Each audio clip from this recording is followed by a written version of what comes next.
ہر محاذ پہ علماء دیوبند نے جنگ لڑی ہے. پرویز مشرف بھی سنے, اس کی ذریت بھی سنے, بش بھی سنے, ہم نے ہر محاذ پہ جنگ لڑی ہے. اگر تم نے جنگ چھیڑی ہم تمہیں اپنے اکابر علماء دیوبند کے نقشے قدم پہ چلتے ہوئے جنگ لڑنے کا حق ادا کر دیں گے. اگر اس سرزمین پہ تم نے انگریز کے پودے کو 100 سالہ جشن منانے کی اجازت دی تو میرے اللہ نے چاہا اور جشن کو تہس نہس کر دیا جائے گا. اگر تم نے اجازت دی تمہاری حکومت میں نیک ٹھوک دیے جائیں گے. اگر تم نے اجازت دی جہاد کے علم کو پاکستان میں سر بلند کر دیا جائے گا. حد ہوتی ہے مسلط کی, حد ہوتی ہے حکمت بھی.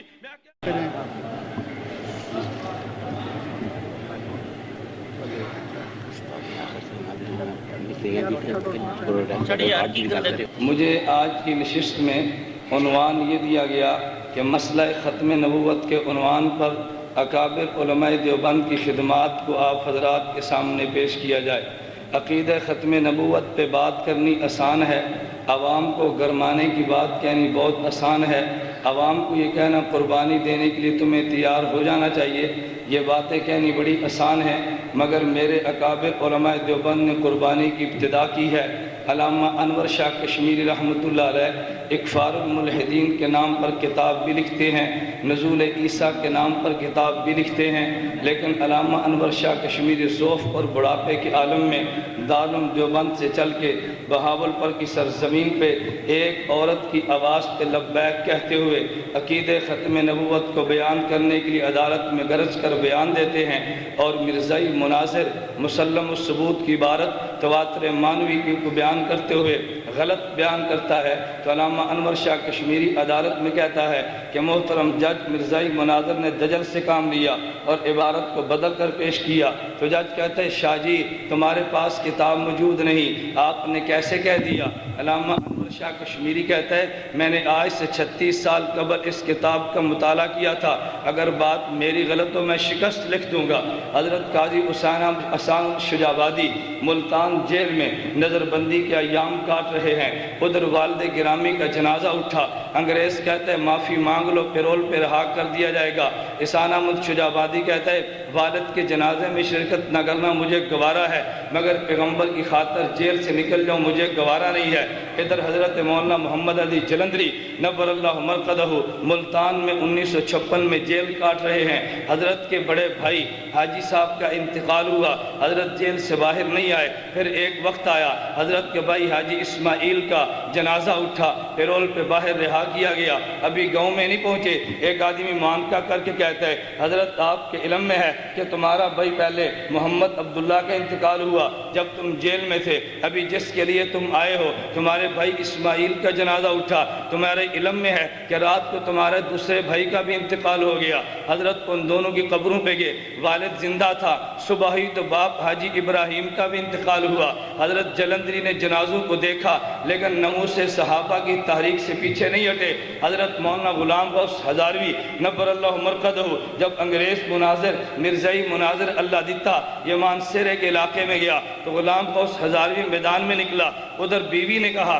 تمہارا اکلوتا بیٹا زین العابدین تڑپ رہا ہے, اگر تم مناظرے میں گئے تمہارا بیٹا ممکن ہے وفات پا جائے. تو حضرت ہزاروی نے جواب دیا پر میں بیٹے کو تڑپتا برداشت کر سکتا ہوں مگر روزے میں پیغمبر کو تڑپتا برداشت نہیں کر سکتا. ابھی ہزاروی اسٹیج پہ نہیں پہنچا تھا, ابھی وہ بلاری اڈے پہ تھے, خبر آئی تمہارے زین العابدین کا جنازہ اٹھا. ہزاروی نے کہا بیٹے کا جنازہ ادا کرنا فرض کفایہ ہے, پیغمبر کی ناموس کی جنگ لڑنا فرض عین ہے. یہ میرے اکابر علماء دیوبند تھے. میں بڑی جرأت کے ساتھ کہتا ہوں انور شاہ کشمیری نے جنگ شروع کی تھی بہاولپور کی عدالت سے, اس جنگ کو پایا تکمیل تک پہنچایا. قائد انقلاب مفتی محمود نے پاکستان کی اسمبلی میں اگر عدالت میں جنگ آئی ہے تو سید انور شاہ کشمیری دیوبند کا سرخیل آیا ہے.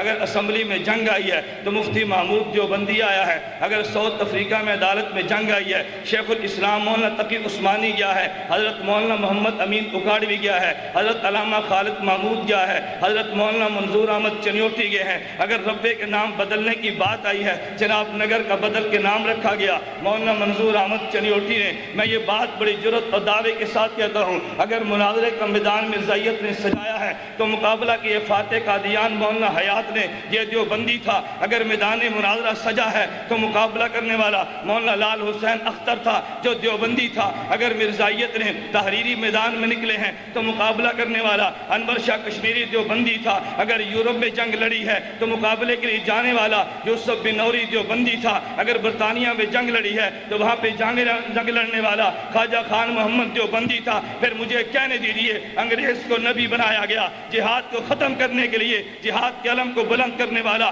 افغانستان میں جلال الدین حقانی دیوبندی تھا. مولوی یونس خالد یہ دیوبندی تھا. مجھے یہ بات کہنے دو، اگر آج خلافت کو برپا کر خلافت کو ختم کرنے کے لیے قادیانی کو لایا گیا تو خلافت کو برپا کرنے والا ملا عمر آج بھی دیوبندی ہے. انگریز کو لایا گیا، اور ٹھہر جا انگریز کو لایا گیا، ایک منٹ ٹھہر جا، انگریز کو لایا گیا، انگریز کو ملک میں ٹھہر جا، انگریز کو ملک میں لایا گیا دینی نظام کو ختم کرنے کے لیے.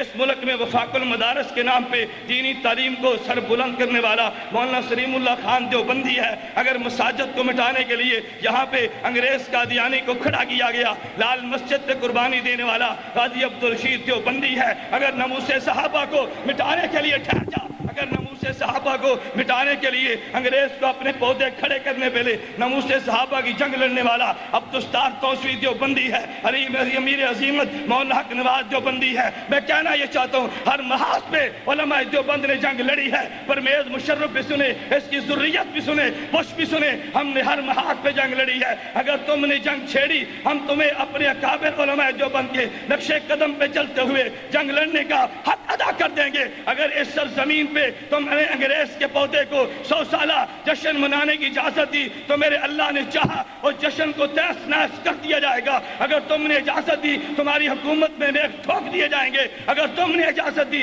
جہاد کے علم کو پاکستان میں سر بلند کر دیا جائے گا. حد ہوتی ہے مسلط کی، حد ہوتی ہے حکمت بھی. میں اپنے اکابر کی موجودگی میں کہتا ہوں، اگر ہر محاذ میں علماء دیوبند نے جنگ لڑی ہے، پھر مجھے کہنے دیجیے یہ ختم نبوت کا سہرا اکابر علماء دیوبند کے سر پہ ہے. ناموس صحابہ کا سہرا اکابر علماء دیوبند پہ ہے. ارے سیاست کا سہرا اکابر علماء دیوبند کے سر پہ ہے. جہاد کا سہرا اکابر علماء دیوبند کے سر پہ ہے. آج ہمیں بھی چاہیے عزم کر لیں، ہم ختم نبوت کے لیے جنگ لڑیں گے، ناموس صحابہ کے لیے جنگ لڑیں گے، مدارس کی جنگ ہم لڑیں گے، مساجد کی جنگ لڑیں گے، طاغوت کے خلاف جنگ لڑیں گے. علم جہاد کو بلند کرتے ہوئے خلافت کا پرچم لہرا کے قادیانیت کی قبر پہ ایک مرتبہ نہیں کروڑ بار لعنت بھیجیں گے.